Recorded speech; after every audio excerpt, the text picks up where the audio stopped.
Hello and welcome to the Ending Body Burnout Show. We are your hosts, Chris and Philly, co-founders of a multi-award-winning functional medicine practice, serving busy people with energy, mood, and gut issues. While busyness, addictive doing, people-pleasing, and perfectionism might be the norm, it's not normal, and it's a major contributor to health issues. Our goal with this show is to give you a holistic root cause approach to healing your body so that you don't have to continue doctor or diet hopping or popping a gazillion supplements hoping something might stick. So get ready to heal your body, get your spark back, deeply connect with yourself, and step into the life of your dreams. Let's dive in.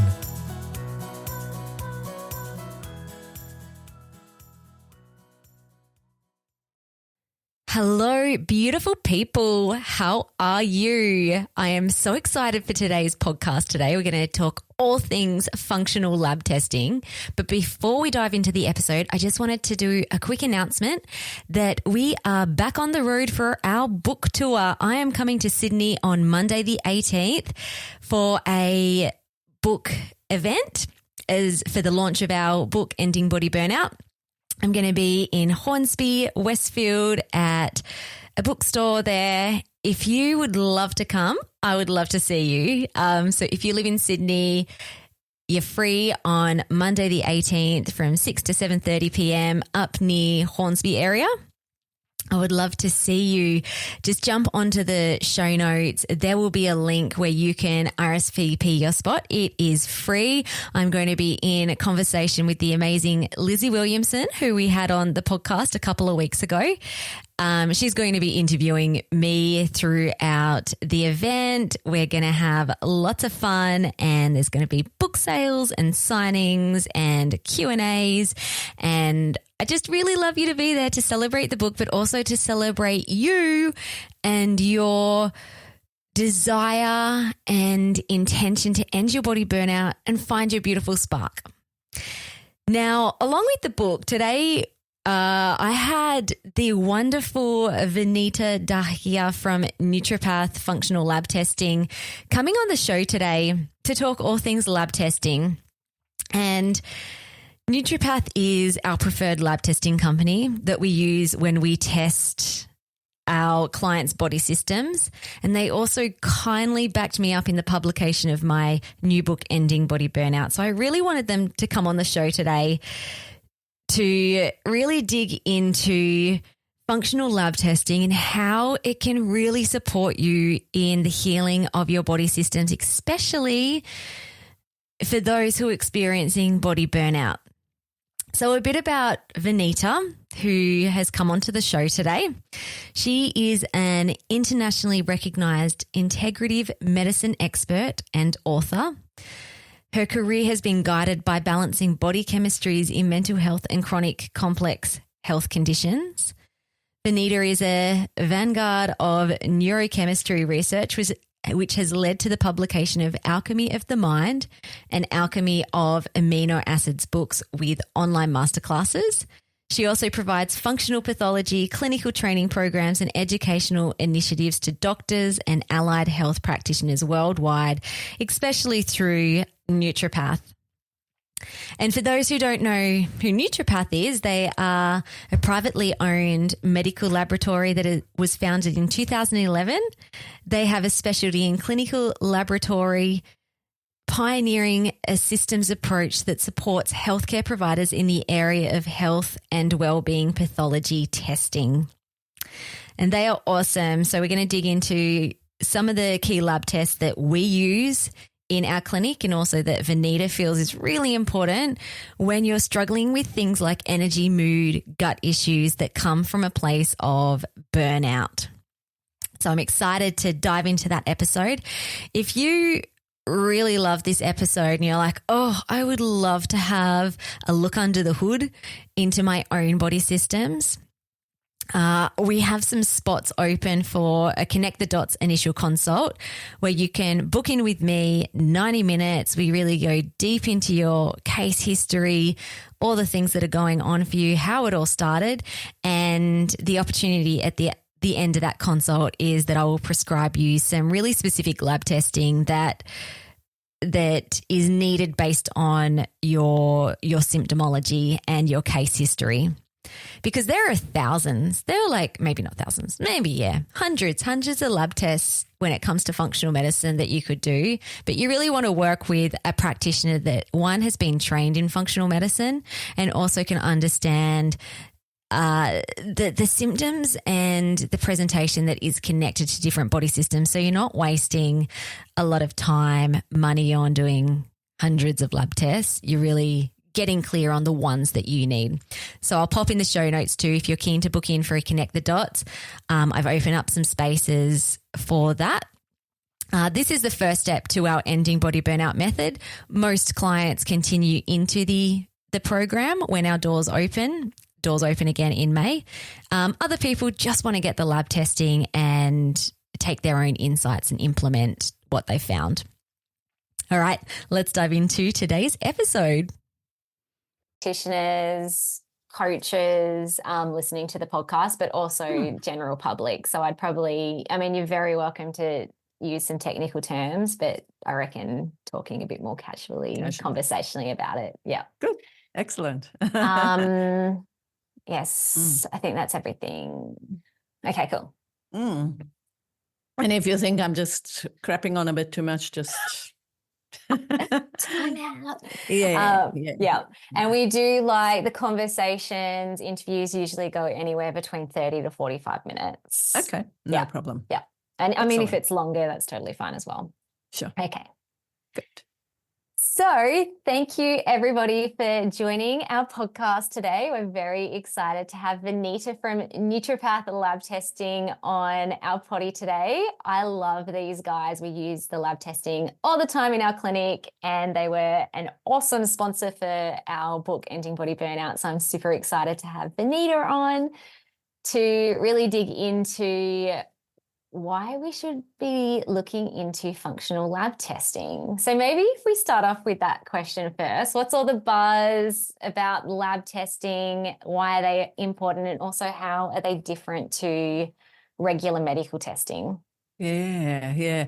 Look, thanks so much for having me. I guess the first thing that we need to be establishing is that functional laboratory testing has taken off purely because people are so sick and tired of being sick and tired. The conventional testing is the testing that you would get with your doctors, and it really aims mainly at focusing on diagnosing diseases. Usually it's covered by the Medicare system, and it identify specific markers, like whether you've got enough blood sugar, too much cholesterol, not enough iron, and so forth and so on, right? Whereas functional pathology testing is looking at the functioning of our body. So it's looking at the overall body function and looking at potential imbalances before it actually represents as a future health problem. So it analyzes a wider range of markers, including hormones, but not only hormones, but its metabolites as well. You can look at nutrients, inflammation markers. Really, you're getting a comprehensive picture of your health using functional lab testing. And the reference ranges in conventional pathology is generally quite broad. For example, just as an example, TSH, thyroid stimulating hormone, has a reference range of 0.5 to 5. But in a functional pathology approach, still same reference range, but an integrative practitioner would want to optimize it to a narrower, more functioning range of 1 to 2. That's optimal. So if you're anywhere over the 2, between 2 and 5, your doctor would still say, look, that's nothing wrong with your thyroid, but yet you're feeling so tired. And so that's the reason why an integrative practitioner would look at these functional markers in a lot more detail. Yeah, that's many reasons why I got into functional medicine, but one was I wasn't showing up as having enough health issues or on the range of the blood test with the GP. My thyroid actually was always bouncing like hypo to hyper, but always subclinical. So basically from a GP perspective, it's like, let's just test every 3 months. And if it gets bad enough, we'll do something about it. Exactly. Which was, fine, but I didn't feel good. and I wasn't really getting the support that I needed. And so that's, one of the many reasons why I love functional lab testing, because we are actually looking at the function of the body, not just diagnosing disease. Exactly. Yeah. It's not the let's wait and see and let things go really bad before we do something about it. An integrative practitioner would always look at what are the constructs that make the thyroid work properly, and how can we put those nutrients back into the system by identifying those very markers that will give us the preclinical signs of anything that's going wrong. Yeah. Yeah. No, I didn't actually send through a question around this in preparation, but I'm curious, what got you into the functional medicine space for you, Okay. you personally? I am a qualified pharmacist, and I pioneered in compounding pharmacy in Australia in the early 90s. And I came from a country where people couldn't afford, a full pack of antibiotics. They could afford one day's worth of antibiotics. So in that pharmacy practice, we started compounding individually for the patient so that it was affordable. But today here in Australia, we have a concept called compounding pharmacy, and that's where I actually pioneered and worked in that area. And when I started in nutritional compounding, that's when I discovered that, there are biochemical imbalances that one can identify through functional pathology that we can actually fine-tune, custom tailor, and personalize a profile and a treatment modality for that patient so that that patient can feel better. So my first exposure, as you say, where did it all start, is I had a lady who was in such a panic who came into the pharmacy. And at that time, I had some amino acids. I gave her one specific amino acid, and she actually calmed down right away within minutes, right? And that's when I realized, look, I need to do a lot more. So I've gone ahead and studied more and written a couple of books as well, Alchemy of the Mind and Alchemy of Amino Acids, which really delve quite deeply into the biochemistry behind all of these areas. And I'm very, very fortunate to have the opportunity to work with Nutripath pathology services in the educational department, in the clinical support department, which allows me to really dig deep and share some of this knowledge. That is so cool. I'm going to pop your books in the show notes, and I'm going to also read them. I do love that as well. So when I first started practicing, it was more just kind of standard clinical nutrition, where it was a lot of educated guesswork based on someone's symptoms. But, you can kind of throw a bunch of supplements or a diet at someone because they have fatigue, but there can be so many different reasons beneath the surface as to why that fatigue is there. So I love it from a practicing point of view, because it pinpoints what someone needs from a physiological point of view to help support rebalance body systems, but also even duration. It's like, okay, this is really out of whack. This will probably take many, many months, as opposed to, maybe like a 2-month treatment plan for that part of the body. And I've definitely seen people as well where they have come into the practice taking 20 different supplements, and some of them are good and what their body needs, but just not in the targeted way that their body actually needs it. And that lab testing helps to identify and personalize that for the clients, which I love. So cool. And wow, I didn't actually know about all the stuff that you've done from pioneering compounding pharmacy support. It's so cool. So some people are a bit skeptical about natural therapies. They might hear the story of this woman changed before my eyes when she took amino acids, and they're like, yeah, that's just snake oil stuff. But it's not. And also, I guess, lab testing as well. There's different types of modalities that might use different types of tests. So I guess how do you find people respond to lab testing in terms of giving it more reliability, validity in treating the body, and also are the lab tests evidence-based? So lab tests are, well, Nutripath Pathology Services are accredited with peak professional bodies, one of which is NATA, which is an Australian-based accreditation body, as well as CLIA, CLIA, which is a clinical labs international accreditation body. So both of these bodies are actually watching every move Nutripath makes in their laboratories. We employ heaps of microbiologists, hematologists, etc., geneticists, etc. And these are people that the technologies that are performed within our laboratory systems are no different to that which is performed in conventional labs. However, we do analyze a lot more and in a lot more depth. So in relation to validity, we can substantiate that all our laboratory testing is scientifically validated in accordance with the accreditation bodies, which is the same as any laboratory anywhere in the world, all right?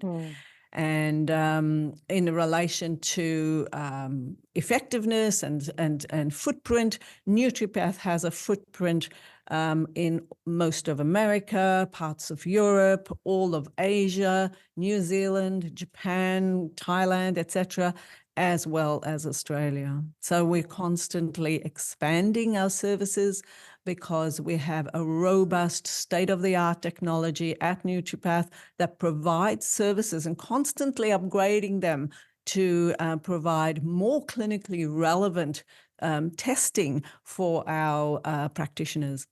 I love it. It's so good.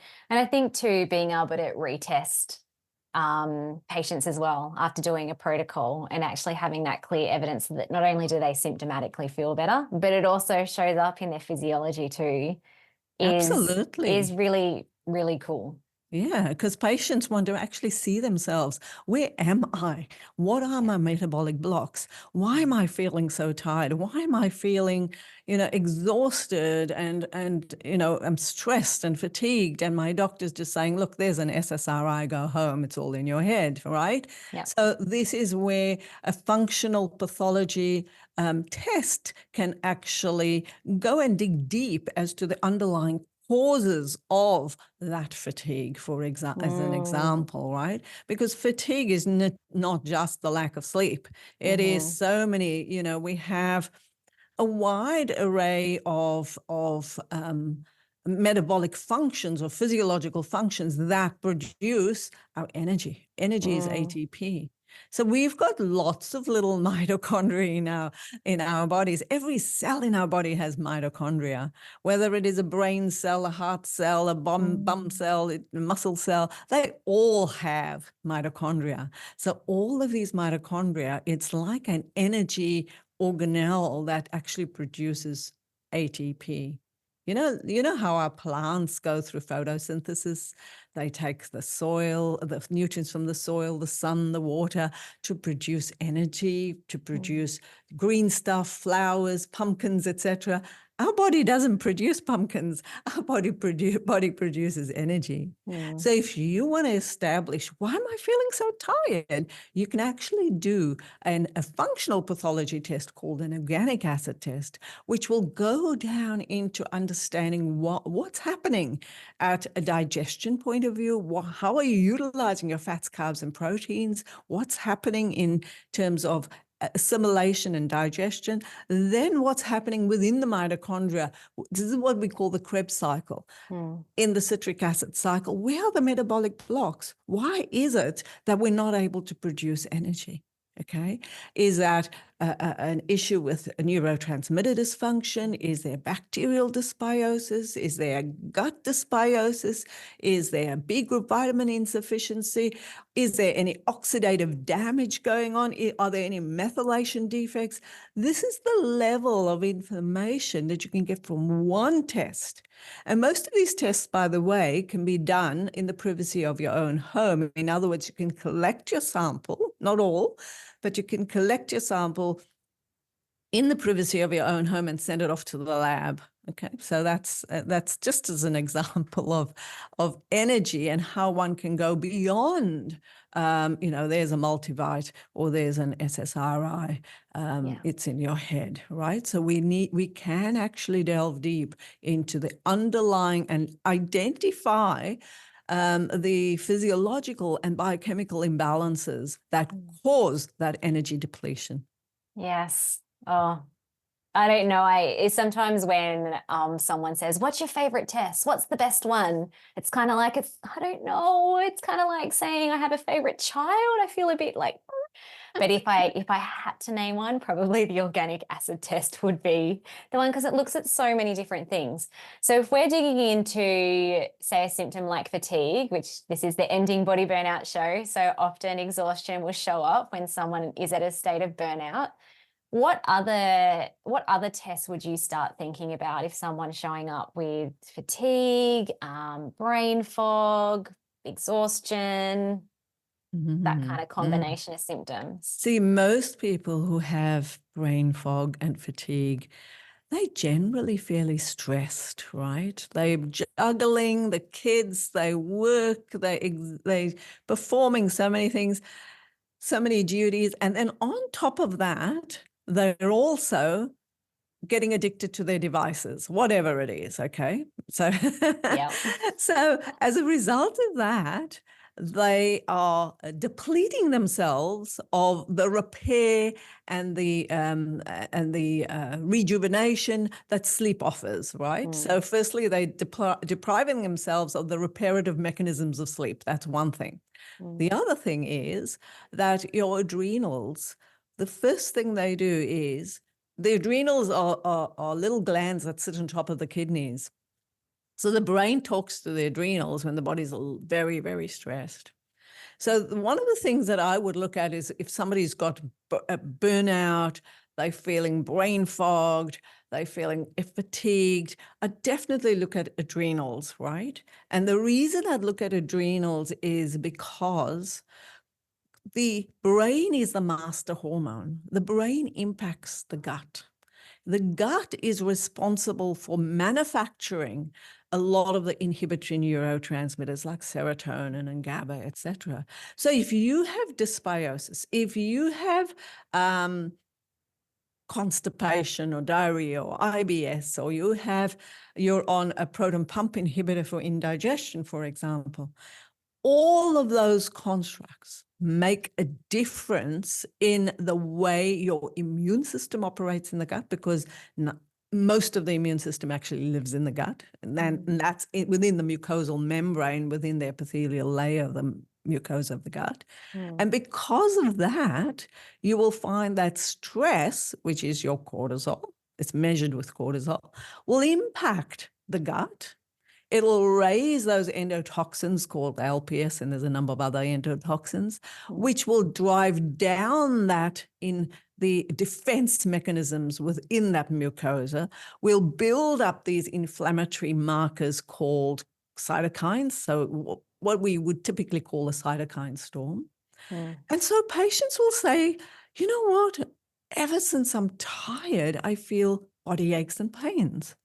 I feel I can't tolerate foods. I feel bloated. I feel weighty. I feel fluid retention. I feel I can't sleep. I feel I can't think clearly.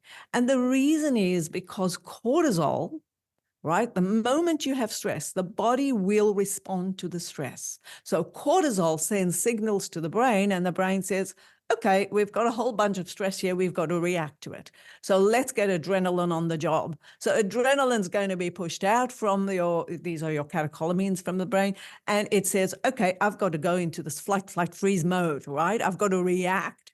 So adrenaline says, okay, I've got to react. So I've got to run away from the stress or react to the stress. So how do we do that? We've got to use glucose. That's our fuel source. So the brain says, okay, well, you've used all of my brain glucose. Go and get some more glucose. So guess what's going to happen? We're going to have that glucose going to be extracted out of muscle tissue. This is a process called gluconeogenesis. So this is why somebody who's so exhausted says, oh my God, my muscles are aching. Mm. I'm feeling so tired. I just feel like I need a massage. And the reason is that the muscles are now being broken down in order to supply some energy. And now the brain says, hey, you've used up all my energy. Where's the energy? Where's my glucose? So what happens is serotonin goes down, and with serotonin going down, insulin goes down. Mhm. So the brain says, hey, listen, insulin, go and get some more sugar. So this is how we actually go into the sympathetic nervous system overdrive. We Mm. get we get the shakes. We need our sugar fix or our coffee fix right now. And so that we can have a little bit more energy so we can react to more of the stress. So the stress system under a yogic person would be nicely homeostatic. But most of us in a Western society, we operate at a different level. Our new norm is an allostatic norm. So that's where we operate. And the adrenals say, I can't do this all the time for you. I can't spit out cortisol all the time for you. And so cortisol is then shifting. It's shifting from a insufficient state to a resistant state. And there are 3 phases in the resistant state. And eventually, when the adrenal says, look, I cannot produce any more cortisol for you, that's when you're going into a shutdown. That's when you call yourself chronically fatigued, chronic fatigue syndrome, fibromyalgia, and all of those autoimmune diseases. So therefore, one has to look into your cortisol. One has to look into if it's affecting nervous system. We look at neurotransmitters. Okay, that's another test. So it's a simple urine test. So it measures the balance and imbalance of your excitatory and inhibitory neurotransmitters. And most importantly, gut. Mm. The gut is the most important organ. If the gut is out of balance, no amount of stress management will work effectively enough without managing the immune integrity of that gastrointestinal mucosa. Mm. Oh, you just painted a physiological picture of so many of our clients that start working with us. It's like the stress, and then it produces all these imbalances in the body, and then they need the sugar and the coffee, and then it kind of makes things worse, and it becomes a vicious cycle. Absolutely, yeah. I always, when I found out about the way that when our body is very stressed, we start pulling on muscle tissue. I was like, oh my gosh, that was a really big piece of the puzzle that I had no idea about. But it also pulls on the muscle tissue as well. So a lot of people, if they Google their symptoms, leaky gut usually comes up at some point. Absolutely, yeah. And yeah. so that being in that fight-flight response can literally start leaching that gut lining as well. And it just becomes, again, this vicious cycle of inflammation and things being out of whack and causing more stress. And then the gut's not able to digest and assimilate nutrients into the body. So talking about gut as well, what would be some really great tests to look into gut health? And I know a lot of clients, when they start working with us, they're like, oh, but I've done a colonoscopy and I've done a scan over gallbladder area, abdomen. How is this test going to be any different? I've also done the poo test that looks at your main parasites and nothing showed up. What's this going to show up? So the conventional system identifies various scopes, endoscopes such as a gastroscopy, colonoscopy, etc.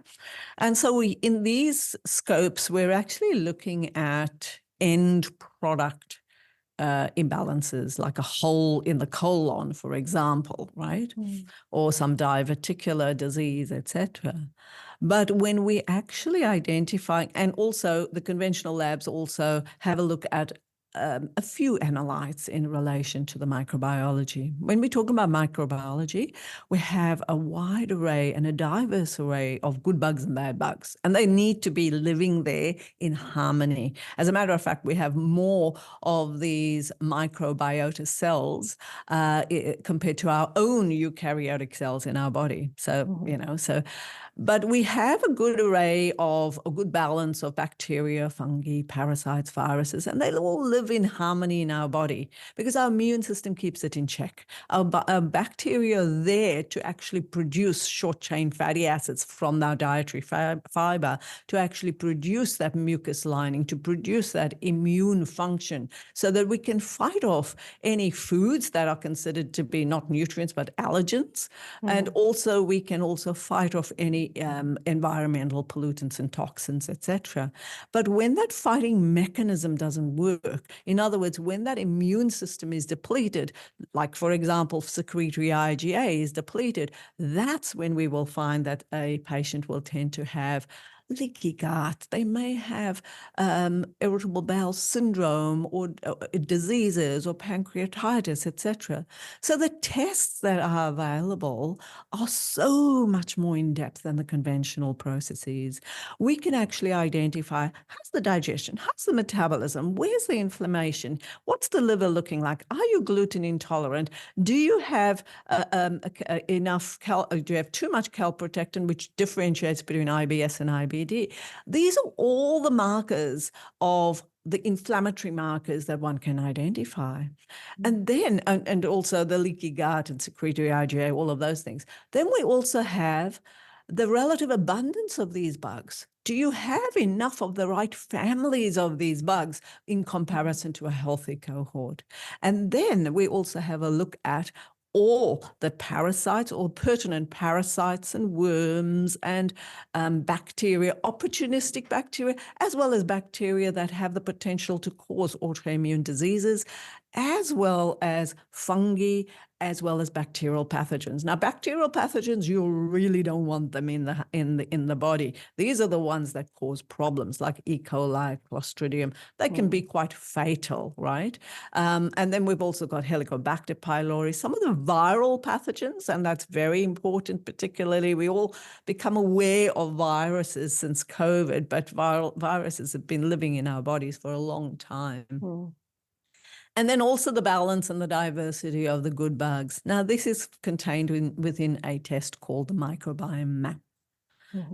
It's a simple stool test, but there are a number of tests that Nutripath has that can be more affordable for those that just want to look at the microbiology, or ones that go into shotgun sequencing. So there's so many diverse tests available to identify what's happening in the gut. Because if your gut is out of whack, then your cortisol is going to play havoc within the gut. Yeah.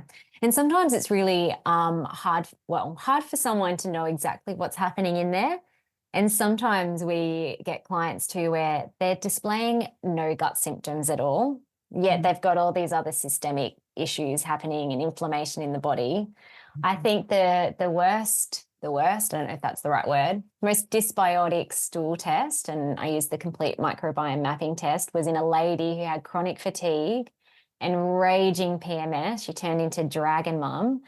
But she said, not that she chose to do this, but she's like, I can eat McDonald's. Like, I could probably even eat it every day and have no gut symptoms. And so I kind of had to convince her the importance of gut health and how it actually can show up as hormone issues and also fatigue. And I'm very glad she chose to do the test, because there was Candida, H. pylori, multiple parasites, leaky gut, like kind of like almost everything was out of whack in the gut. So it doesn't necessarily show up as a physiological symptom, like this lady had no symptoms. But as you well know, that cortisol actually it's made from our sex hormones. So, libido will go out of the window, and any of the hormonal dysregulations will be impacted by stress. As cortisol goes up, your sex hormones go down, because it has to steal. The brain has to react to the stress over and above how wonderful the hormones are going to be in or out of balance. So that's the reason why we want to make sure that the hormones are in check as well as the gut's in check as well. Yeah. It's all connected. Absolutely. Now, are there any emerging trends or advancements in functional medicine testing that you feel are shaping the face of healthcare? whether that's like in-house Nutripath or just generally? Yeah. Well, right now, I can let you know that we are at Nutripath are launching a brand new technology called shotgun sequencing for the gut microbiome. And that's going to be able to identify, it's using an advancements of the technology, which is quantitative PCR, and an advancements of that, and it's going to look at the entire microbiome, and it would be able to look at 30,000 plus species microbes. Oh. And the importance of this is that we can actually report on the genuses, the species, the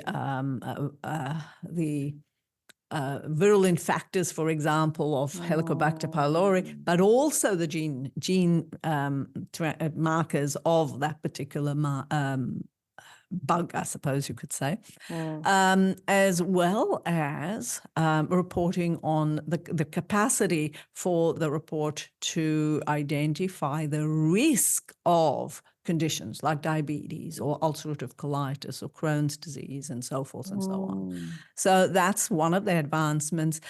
I'm getting goosebumps. I'm so excited.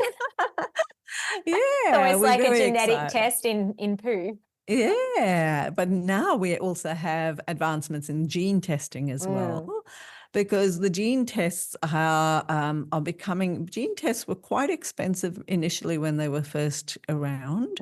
Now we are able to identify the predisposition or genetic polymorphisms within a person's body that, remember, you can't change your genes, but you can change the expression of those genes. So if there's a mutation within your genetic profiling in a particular area, let's say cardiovascular or stress, etc., you'd want to do something about it now so that you can change the expression of those genes rather than wait for it to actually manifest as a condition. So for that reason, we are looking into a lot more of the genetic testing that is going to be available, and also identifying risks for conditions like some of the cancers or cardiovascular and so forth and so on.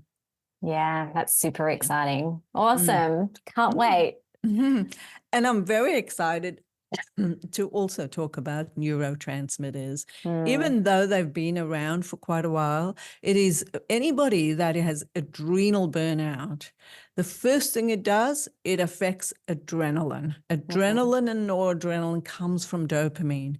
So there goes, dopamine is your reward hormone. You feel excited, you feel happy, you feel libido starts to push up, etc., when you are in love. But put stress into the picture, down goes all of that, because it drives down all your catecholamines.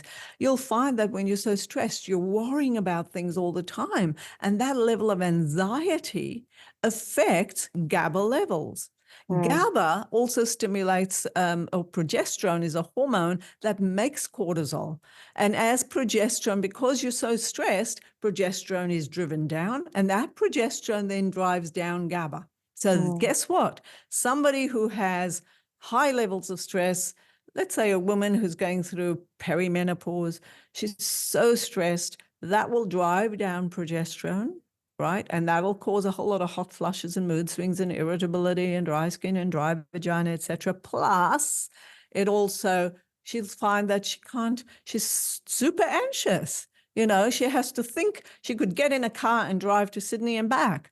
Right now, she has to think, did I switch off the stove? Did I do this? Do I have my list? A whole drama in her head before she can actually get up and go. So that anxiety starts to build up.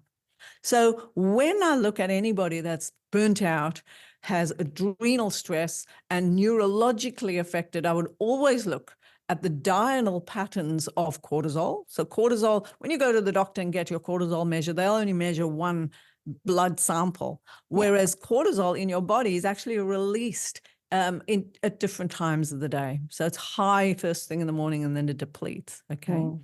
So cortisol is very important to measure it in that diurnal pattern.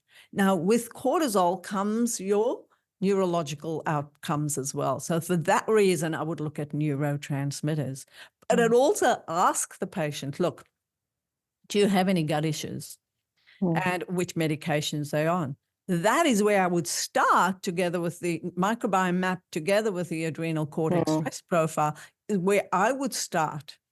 And if it's affecting their sex hormones, or if it's affecting their neurological systems, there are people that have occupational issues, right? So somebody who's probably working in let's say in the mines, for example, and they have that heavy metal exposure, inevitably they're going to be affected by that heavy metal cumulative exposure, and that's going to affect the nervous system as well. So you need to look at heavy metal toxicities. You need to look at nutrient imbalances like zinc-copper ratios. You need to look at methylation status.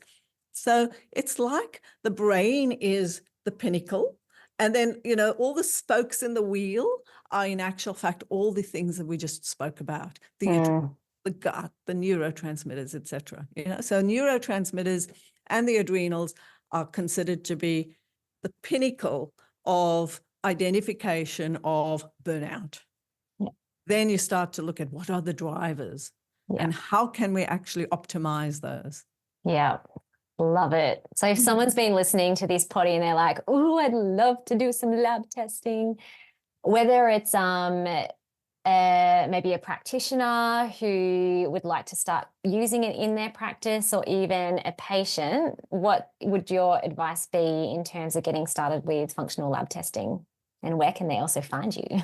Okay, right. So firstly, it is very important not to be haphazard about testing. Is not cheap. Okay, some of the tests are pretty cheap, some of them are expensive.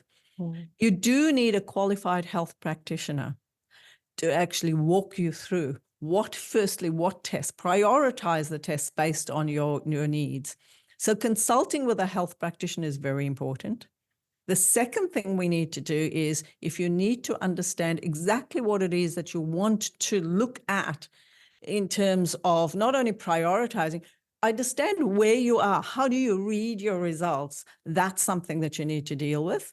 How do you get, where is it that you actually, what do you want to achieve? These are your numbers. Where do you want to actually be? How do you get from place A to place B? How long is it going to take? So your health practitioner is qualified. Those that are trained in functional pathology lab tests, they qualified to do this. So you're welcome to contact Nutripath Pathology, obviously Chris and Philly. You can contact me under at vanitadahia.com. You can contact Nutripath Pathology, and the clinical support or the customer service staff would be able to guide you as to who the health practitioners are in your area. Yeah, awesome. Well, thank you so much. This has been so good. I could just geek out on lab testing and biomarkers all day, but I'm sure you've got some work to do. It's an exciting area, and it's so empowering when you see people who have struggled for so long. And, they've been to their doctors, and the doctors just say, look, you've got to take a holiday, have a rest, etc. But they're still tired. They're still exhausted. So unless you look at the underlying biochemical blocks with functional pathology and working with a qualified health practitioner using a tailored, customized, personalized, and evidence-based treatment approach, most of which can be natural, that is the key to your health. Yeah, love it. Thank you so much for sharing your wisdom, Vanita. I'm going to pop in the show notes your book and also how you can find Nutripath for our listeners. Thank you. Wonderful. And thanks for having me. Thank you so much for listening. We so appreciate you. If you'd like to give us extra smiles, drop us a review and spread the love by sharing this episode. You can also rate your own state of burnout and the root cause contributors by taking our Ending Body Burnout Assessment on our website. And if you're interested in learning about our group or one-on-one Ending Body Burnout programs, shoot us a DM via Instagram or Facebook. Have the best day ever.